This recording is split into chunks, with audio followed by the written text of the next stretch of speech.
sababii lubbuuko si duraan kan eenyummaan koo gad bu'uuf ol ba'uu keessatti na wajjin hirmaatee haala koo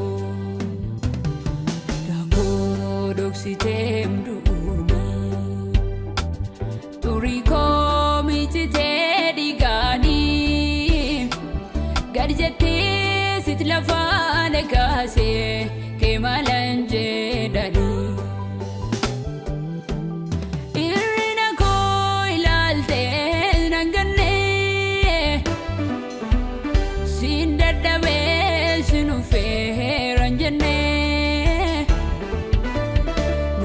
jete tajru komara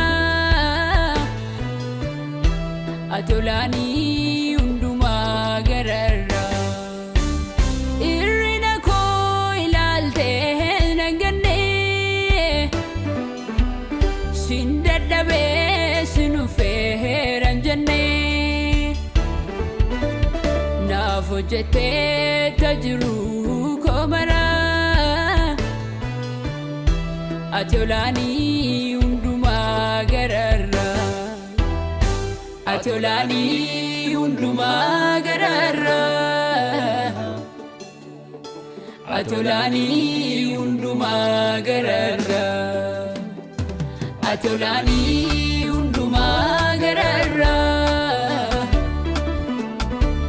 atolani unduma garara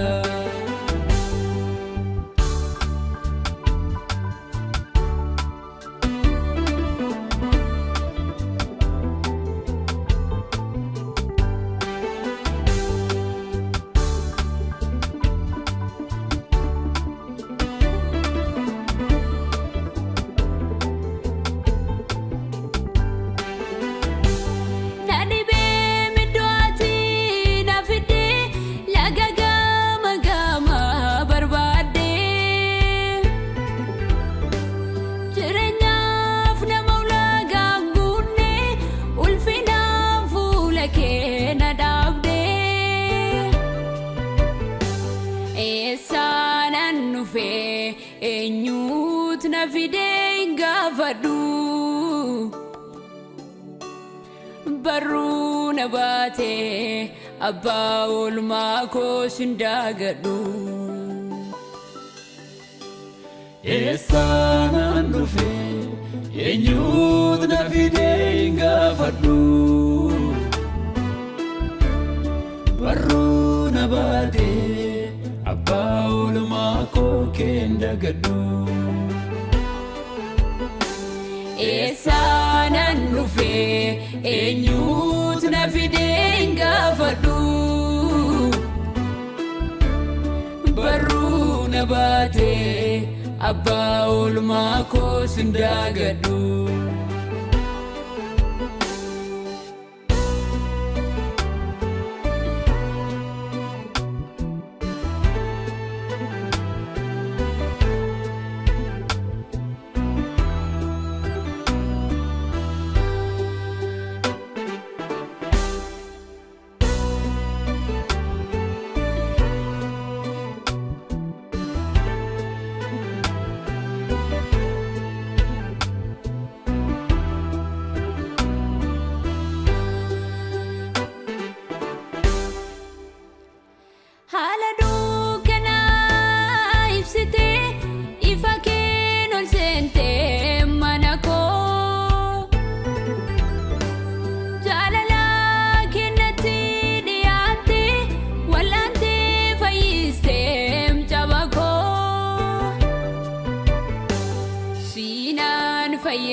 fayun kos kambara bara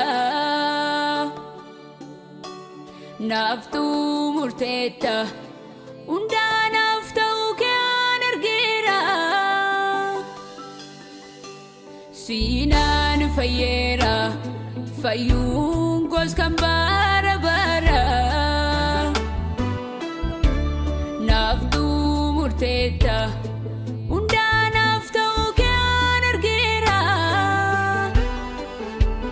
Enure kan nafgahu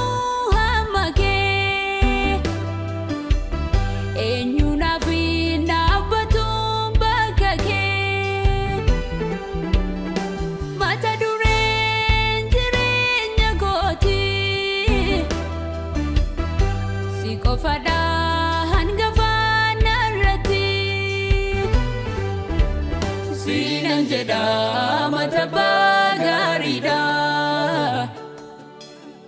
Jaalalli kees kan namarra addadha. Siinan jedha mata baagaariidha.